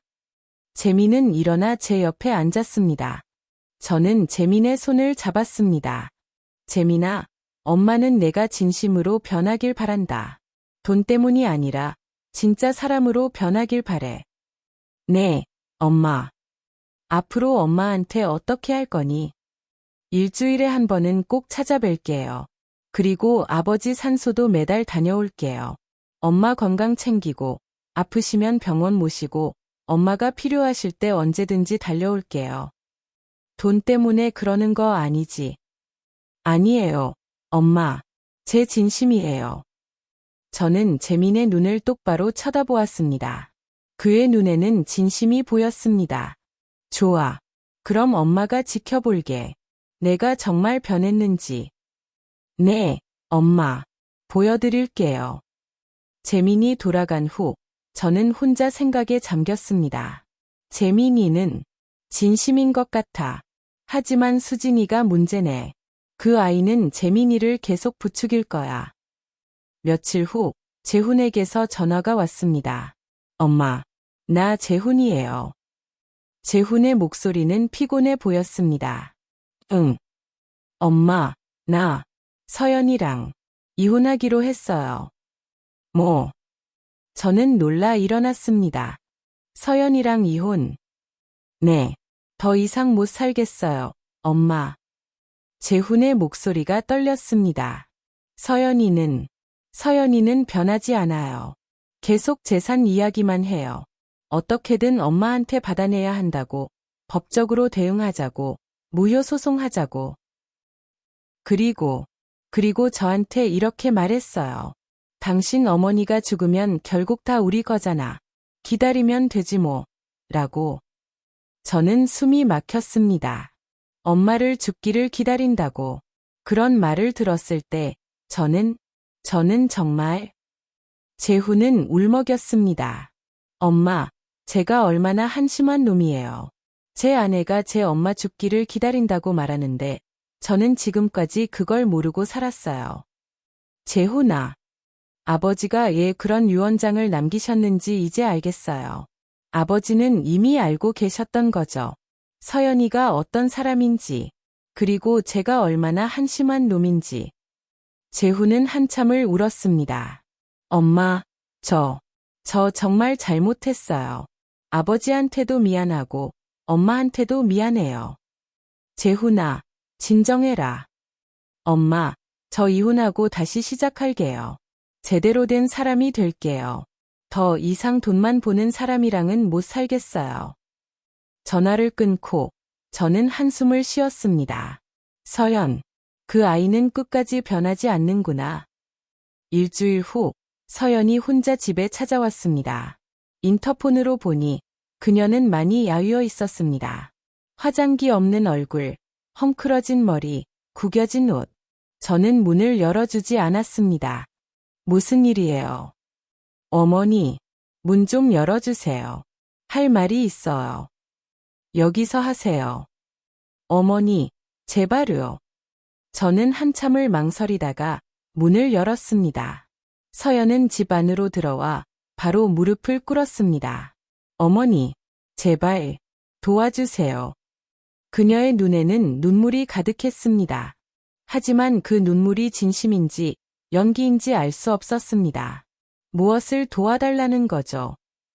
어머니, 저희 집 경매 넘어가요. 빚이 너무 많아서. 서연은 울기 시작했습니다. 제발 좀 도와주세요. 10억만, 아니 5억만, 아니 1억만이라도. 저는 서연을 내려다보았습니다. 왜 내가 당신을 도와줘야 하죠? 저는 어머니 며느리잖아요. 며느리, 당신은 이제 며느리가 아니에요. 재훈이가 이혼한다고 했잖아요. 아직 이혼 안 했어요. 아직은 며느리예요. 서연의 목소리가 커졌습니다. 그리고 어머니도 책임 있어요. 어머니가 재산을 나눠주셨으면 우리가 이렇게 안 됐어요. 저는 믿을 수 없었습니다. 지금 이 상황에서도 그녀는 저를 탓하고 있었습니다. 내 책임. 네, 어머니 책임이에요. 자식들한테 재산을 안 주는 게 어디 있어요. 그게 부모예요. 어머니는 이기적인 거예요. 서연의 본색이 드러나기 시작했습니다. 우리가 얼마나 힘든지 알아요. 대출 이자만 한 달에 500만 원이에요. 애들 학원비는 300만 원이고 우리 월급으로는 감당이 안 돼요. 그래서 어머니가 도와주셔야죠. 어머니는 140억이 있잖아요. 그중에 10억만 주시면 우리가 살 수 있어요. 저는 서연을 똑바로 쳐다보았습니다.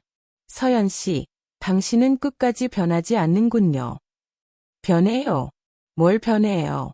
저는 현실적으로 말하는 거예요. 어머니는 비현실적이에요. 나가세요. 뭐? 당장 이 집에서 나가라고요.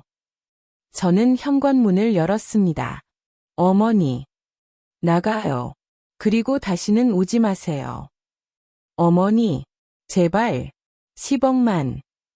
안 돼요. 한 푼도 못 줘요. 예요. 어머니는 그렇게 돈이 중요해요. 서연이 소리쳤습니다. 당신이 나한테 그 말을 해요. 저는 차갑게 웃었습니다. 당신이야말로 돈밖에 모르잖아요. 시아버지 장례식 날부터 돈 계산하던 당신이 나한테 돈이 중요하냐고 물어요. 그건 당신은 한 번도 우리 가족을 진심으로 대한 적이 없어요. 당신에게는 우리가 돈줄이었을 뿐이에요. 아니에요. 아니긴 뭐가 아니에요. 당신이 재훈이한테 뭐라고 했죠? 어머니가 죽으면 결국 다 우리 거다라고 했죠.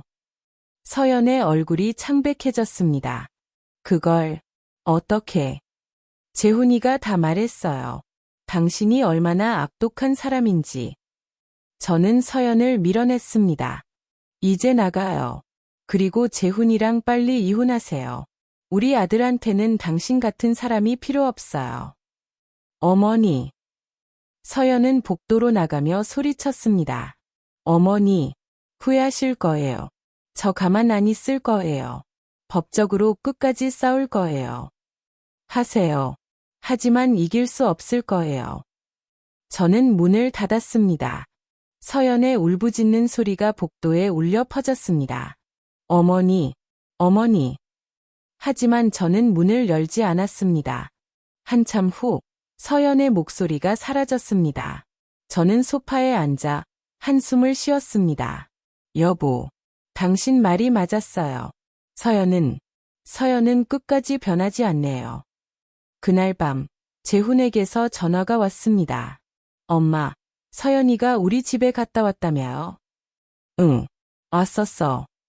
뭐라고 했어요? 돈 달라고 했어. 10억 달라고. 재훈은 한숨을 쉬었습니다. 엄마, 죄송해요. 제 아내가 엄마한테. 괜찮아. 너 잘못 아니야. 엄마, 저 내일 이혼 서류 제출할게요. 더 이상 못 참겠어요. 그래, 그게 나을 것 같구나. 전화를 끊고 저는 남편의 영정사진 앞에 앉았습니다. 여보, 우리 큰아들 이혼한대요.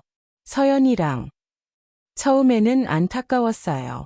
하지만 지금은 오히려 잘된 것 같아요. 서연 같은 사람이랑은 행복할 수 없으니까요. 여보, 당신이 만든 이 유언장. 처음에는 너무 가혹하다고 생각했어요. 하지만 이제는 알겠어요. 이게 아이들을 위한 거였다는 걸. 돈을 주지 않음으로써 그들이 정말 중요한 게 뭔지 깨닫게 하려는 거였죠. 고마워요, 여보. 마지막까지 우리 가족을 생각해줘서. 석 달이 지났습니다. 재훈은 서연과 정식으로 이혼했습니다. 재산 분할도 끝났습니다. 서연은 아파트의 절반과 약간의 현금을 받고 떠났습니다. 재훈은 작은 원룸으로 이사했습니다. 그리고 새로 작은 무역회사에 취직했습니다. 엄마, 나 사장 아니야. 그냥 평사원이야. 재훈은 쓴웃음을 지으며 말했습니다. 하지만 괜찮아. 처음부터 다시 시작하는 거야.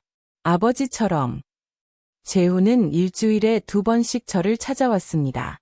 그리고 아버지 산소에도 매주 다녔습니다. 엄마, 오늘 아버지 산소 다녀왔어. 풀도 뽑고 꽃도 심어놨어. 재훈의 눈에는 진심이 보였습니다. 재민도 변했습니다. 그는 아내 수진을 설득했고 수진도 조금씩 변하기 시작했습니다. 어머니, 죄송해요. 제가 정말 잘못 생각했어요.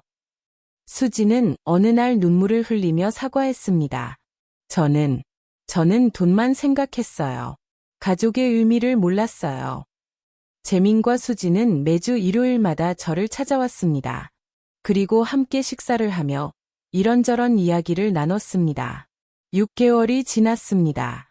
재훈은 회사에서 좋은 평가를 받았습니다. 그리고 승진 제안을 받았습니다. 엄마, 나 과장 달았어. 재훈은 기뻐하며 말했습니다. 스스로 번 첫 승진이야. 아버지 돈 안 쓰고 내 실력으로. 그의 얼굴에는 자부심이 가득했습니다. 재민도 사업이 잘 되기 시작했습니다. 어머니, 저희 이번 달에 손익분기점 넘었어요. 재민은 신나서 말했습니다. 이제 빚도 조금씩 갚아갈 수 있을 것 같아요. 1년이 지났습니다. 재훈은 회사에서 없어서는 안 될 인재가 되었습니다. 그리고 새로운 여자를 만났습니다. 엄마, 소개시켜드릴 사람이 있어. 어느 일요일, 재훈은 한 여자와 함께 집에 왔습니다. 안녕하세요, 어머님. 저는 이미소라고 합니다. 그녀는 단정하고 소박한 옷차림이었습니다. 그리고 눈빛이 맑았습니다. 미소 씨는 간호사예요. 엄마, 병원에서 일하시는데 정말 착하고 따뜻한 사람이에요. 재훈의 소개에 미소는 수줍게 웃었습니다. 저는 미소와 이야기를 나눴습니다. 그녀는 서연과는 완전히 달랐습니다. 돈 이야기는 전혀 하지 않았고 오히려 제 건강을 걱정했습니다. 어머님, 혈압은 괜찮으세요? 정기검진은 잘 받으시고요. 그녀의 관심은 진심이었습니다. 1년 반이 지났습니다. 재훈은 미소와 결혼했습니다. 조촐한 결혼식이었습니다. 엄마, 이번에는 검소하게 할 거야. 돈 낭비하지 않을 거야. 결혼식에서 재훈은 제 손을 잡고 말했습니다. 엄마, 고마워요. 그리고 아버지, 고마워요. 저를 깨우쳐 주셔서. 저는 눈물을 흘렸습니다. 하지만 이번에는 기쁨의 눈물이었습니다. 2년이 지났습니다. 재훈은 회사에서 부장이 되었습니다. 그리고 미소와의 사이에서 딸이 태어났습니다. 엄마, 봐요. 우리 딸이에요. 이름은 지은이에요. 아버지 지자를 따서 지었어요. 재훈은 갓난아기를 안고 환하게 웃었습니다. 재민도 성공했습니다. 그의 사업은 크게 성장했고 빚도 모두 갚았습니다. 어머니, 저희 이번에 강남에 사무실 열었어요. 작지만 제 힘으로 마련한 거예요. 재민은 자랑스럽게 말했습니다. 2년 반이 지났습니다. 어느 날 두 아들이 함께 저를 찾아왔습니다. 엄마, 우리 할 말이 있어. 뭔데? 엄마, 우리 정말 변했어. 진심으로. 재훈이 말했습니다. 처음에는 돈 때문에 화났어. 솔직히 아버지가 우리한테 한 푼도 안 주신 게 억울했어. 하지만 시간이 지나면서 깨달았어. 아버지가 우리한테 준 게 돈보다 더 큰 거였다는 걸. 재민이 이어서 말했습니다. 아버지는 우리한테 교훈을 주신 거예요. 돈의 노예가 되지 말고 스스로 살아가는 법을 배우라고. 그리고 진짜 중요한 게 뭔지 깨닫게 해주신 거예요. 가족이 재산보다 중요하다는 걸. 재훈의 눈에는 눈물이 맺혔습니다. 엄마, 고마워요. 아버지의 유언장 덕분에 우리가 사람이 됐어요. 저도 눈물을 흘렸습니다. 그리고 엄마. 재민이 조심스럽게 말했습니다. 우리 엄마한테 재산 바라지 않아요. 정말이에요. 엄마가 그 돈으로 편하게 사세요. 아니면 기부하세요. 우리는 괜찮아요. 우리 손으로 벌어서 살게요. 재훈도 고개를 끄덕였습니다. 그래요, 엄마. 우리 이제 괜찮아요. 엄마는 엄마 인생 사세요. 저는 두 아들을 번갈아 보았습니다. 여보, 우리 아들들 정말 변했어요. 3년이 지났습니다. 어느 날 저는 두 아들을 다시 불렀습니다. 너희한테 할 말이 있어. 뭔데요, 엄마? 너희 아버지가 남기신 재산 있잖니. 두 아들의 표정이 긴장했습니다. 엄마가 그 돈을 어떻게 쓸지 결정했어. 저는 잠시 말을 멈추고 두 아들을 쳐다보았습니다. 절반은 박지우 장학재단을 만들어서 가난한 학생들을 도울 거야. 너희 아버지가 평생 교육의 중요성을 강조하셨잖니. 좋은 생각이에요, 엄마. 재민이 말했습니다. 그리고 나머지 절반은 저는 깊게 숨을 들이쉬었습니다. 너희 둘한테 줄 거야. 엄마. 두 아들이 놀라 저를 쳐다보았습니다. 하지만 조건이 있어. 그 돈으로 사치하면 안 돼. 유미 있게 써야 해. 그리고 그 돈의 일부는 반드시 사회에 환원해야 해. 엄마, 우리는 들어라. 너희 아버지가 처음에 너희한테 한 푼도 안 주신 이유는 너희가 돈의 노예가 되지 않길 바라서였어. 그리고 진짜 중요한 게 뭔지 깨닫길 바라서였어. 이제 너희는 그걸 알잖니. 그러니 이제는 줘도 괜찮아. 저는 두 아들의 손을 잡았습니다. 하지만 기억해라. 이 돈은 너희 아버지와 내가 평생을 고생해서 모은 거야. 함부로 쓰면 안 돼. 네, 엄마. 소중하게 쓸게요. 두 아들은 눈물을 흘리며 저를 안아주었습니다. 고마워요, 엄마. 정말 고마워요. 5년이 흘렀습니다. 박지우 장학재단은 지금까지 1000명이 넘는 학생들을 도왔습니다. 가난한 학생들에게 장학금을 주고 꿈을 이룰 수 있도록 도왔습니다. 재단 사무실에는 학생들이 보낸 감사 편지가 가득했습니다. 이사장님, 덕분에 대학에 갈 수 있었습니다. 감사합니다. 이사장님, 저는 이제 의사가 되었습니다. 나중에 꼭 은혜를 갚겠습니다. 이사장님, 저희 가족은 이사장님을 평생 잊지 않을 것입니다. 저는 그 편지들을 읽으며 눈물을 흘렸습니다. 여보, 우리 돈이 이렇게 좋은 곳에 쓰이고 있어요. 재훈은 회사에서 이사가 되었습니다. 그리고 직원들을 가족처럼 대하는 훌륭한 리더가 되었습니다. 형님, 정말 좋으신 분이에요. 재훈의 부하 직원이 제게 말했습니다. 저희가 힘들 때 항상 도와주시고 격려해주세요. 그리고 절대 갑질하지 않으세요. 재민도 성공한 사업가가 되었습니다. 그리고 지역사회를 위한 봉사활동을 꾸준히 했습니다. 재민 사장님은 매달 불우한 이웃을 도와주세요. 동네 주민센터 직원이 제게 말했습니다. 그리고 항상 겸손하고 친절하세요. 두 아들은 받은 재산의 일부를 박지우 장학재단에 기부했습니다. 엄마, 이건 제 작은 마음이에요. 아버지가 만들어주신 재단을 제가 이어가고 싶어요. 그들은 약속을 지켰습니다. 7년이 흘렀습니다. 어느 봄날, 저는 남편의 묘소를 찾았습니다. 여보, 나왔어요.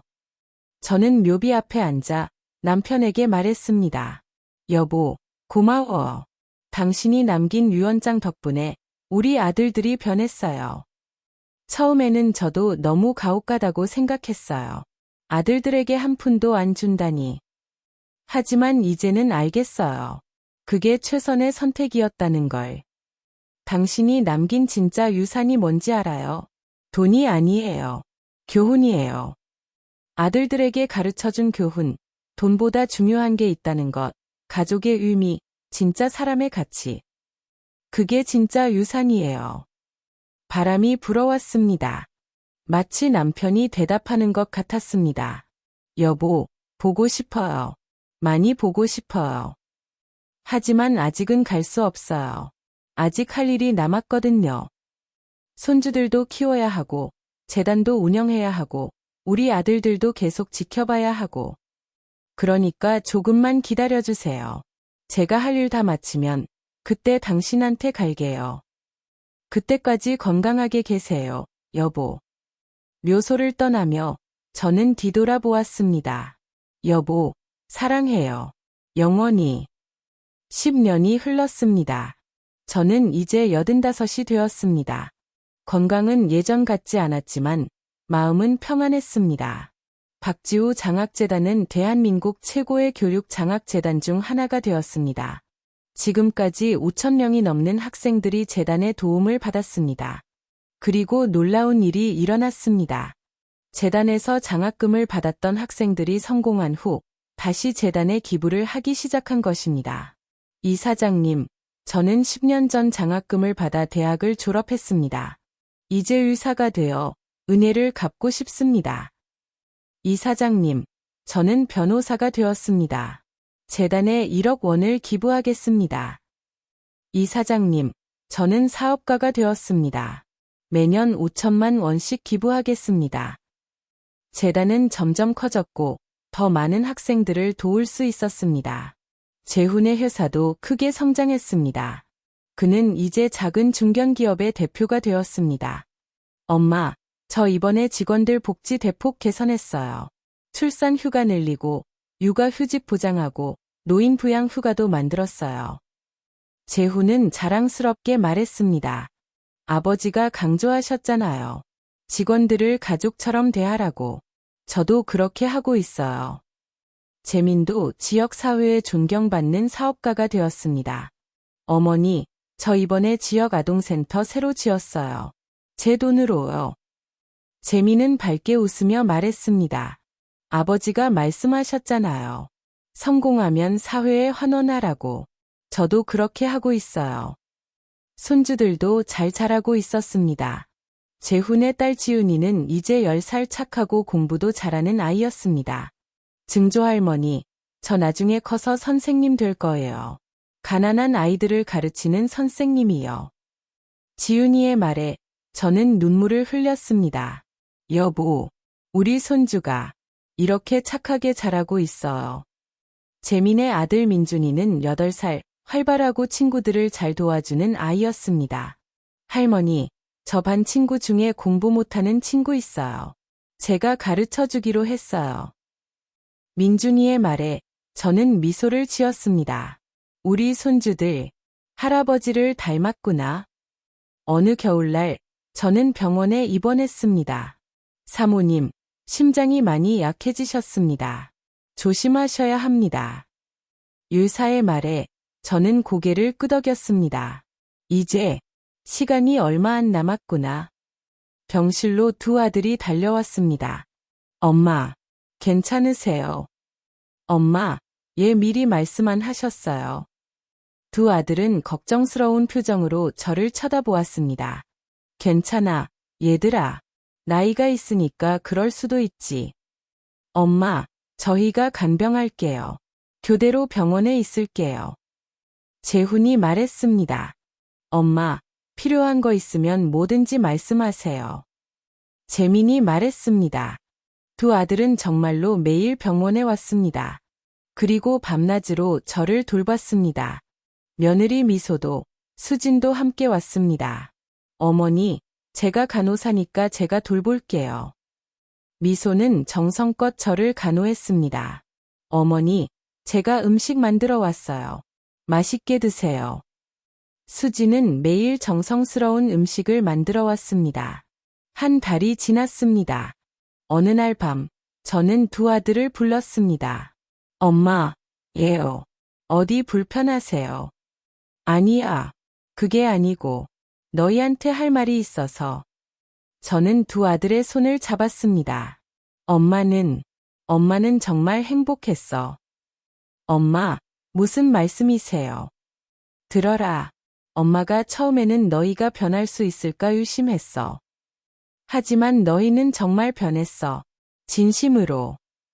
엄마는 정말 자랑스러워. 너희가. 눈물이 흘러내렸습니다. 그리고 너희 아버지는 정말 지혜로운 분이셨어. 그분이 남긴 유언장. 처음에는 가혹하다고 생각했지만 이제는 알겠어. 그게 너희를 위한 진짜 사랑이었다는 걸. 엄마. 두 아들도 눈물을 흘렸습니다. 엄마, 고마워요. 저희를 버리지 않아주셔서. 그리고 아버지께 전해주세요. 저희가 정말 아버지를 사랑한다고. 그리고 아버지 가르침을 평생 잊지 않겠다고. 저는 미소를 지었습니다. 그래, 전해줄게. 이제, 엄마우, 너희 아버지한테 갈 시간이 된 것 같구나. 엄마, 안 돼요. 괜찮아. 엄마는 행복해. 너희가 이렇게 좋은 사람들이 되어서 너희 아버지가 얼마나 기뻐하실까? 저는 눈을 감았습니다. 여보, 이제 갑니다. 당신한테. 서윤이 여사는 85의 나이로 평화롭게 눈을 감았습니다. 장례식에는 수많은 사람들이 왔습니다. 가족뿐만 아니라 박지우 장학재단의 도움을 받았던 수많은 학생들과 그 가족들, 재단 관계자들, 두 아들의 직원들과 사업 파트너들, 지역 주민들까지. 장례식장은 조문객들로 가득 찼습니다. 장남 박재훈은 눈물을 흘리며 조사를 읽었습니다. 어머니. 그의 목소리는 떨렸습니다. 어머니는 저에게 인생에서 가장 중요한 교훈을 주셨습니다. 돈이 아니라 사람이 중요하다는 것. 재산이 아니라 가치관이 중요하다는 것. 그리고 진정한 사랑은 때로는 가혹해 보일 수 있다는 것. 어머니와 아버지께서 제게 남겨주신 유산은 돈이 아니었습니다. 교훈이었습니다. 삶의 지혜였습니다. 그리고 진정한 가족의 의미였습니다. 저는 한때 재산을 받지 못한 것에 분노했습니다. 배신감을 느꼈습니다. 하지만 시간이 지나면서 깨달았습니다. 어머니와 아버지께서는 저에게 돈보다 훨씬 더 귀한 것을 주셨다는 것을, 제 자신을 되돌아볼 수 있는 기회를, 진짜 사람이 될 수 있는 기회를, 그리고 제 가족을 진심으로 사랑하는 법을. 제후는 잠시 말을 멈추고 눈물을 닦았습니다. 어머니, 감사합니다. 그리고 죄송합니다. 제가 한때 어머니를 실망시켜드린 것. 하지만 약속드립니다. 어머니께서 저에게 가르쳐 주신 것들을 제 아이들에게도 가르치겠습니다. 그리고 제가 받은 은혜를 다른 사람들에게도 베풀겠습니다. 어머니, 사랑합니다. 그리고 아버지, 사랑합니다. 두 분께서 평안히 쉬시길. 차남 박재민도 단상에 올라 말했습니다. 어머니는 제게 두 번째 기회를 주셨습니다. 제가 잘못을 깨닫고 다시 시작할 수 있도록. 저는 한때 돈에 눈이 멀었습니다. 50억이라는 숫자에 흥분했습니다. 하지만 어머니와 아버지께서 저를 깨우쳐 주셨습니다. 돈은 잠깐이지만 가족은 영원하다고. 재산은 사라질 수 있지만 사랑은 영원하다고. 어머니, 제가 이제는 자랑스러운 아들이 되었을까요? 제가 이제는 아버지처럼 훌륭한 사람이 되었을까요? 아직 부족하지만 계속 노력하겠습니다. 어머니께서 가르쳐 주신 대로 제 아이들에게도 가르치겠습니다. 진정으로 중요한 것은 돈이 아니라 사람이라고. 어머니, 감사합니다. 그리고 사랑합니다. 장례식이 끝난 후 유언장이 공개되었습니다. 서윤희 여사는 자신의 재산을 다음과 같이 분배했습니다. 50%는 박지우 장학재단에 기부, 25%는 장남 박재훈에게, 25%는 차남 박재민에게. 하지만 조건이 있었습니다. 이 재산을 받는 자는 다음을 지켜야 한다. 1. 매년 받은 재산의 10%를 사회에 환원할 것. 2. 직원들을 가족처럼 대할 것. 3. 자녀들에게 돈보다 가치관을 가르칠 것.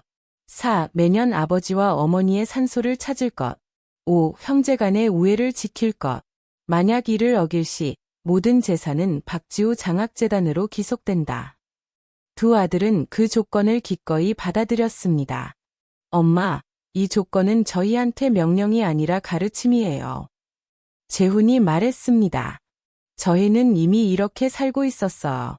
그리고 앞으로도 계속 이렇게 살 거예요. 재민도 고개를 끄덕였습니다. 엄마가 저희를 믿어주셔서 감사해요. 저희 실망시키지 않을게요. 그로부터 20년이 흘렀습니다. 박지우 장학재단은 이제 대한민국을 대표하는 장학재단이 되었습니다. 수만 명의 학생들이 재단의 도움으로 꿈을 이루었습니다. 그리고 그들 중 많은 이들이 성공한 후 다시 재단에 기부했습니다.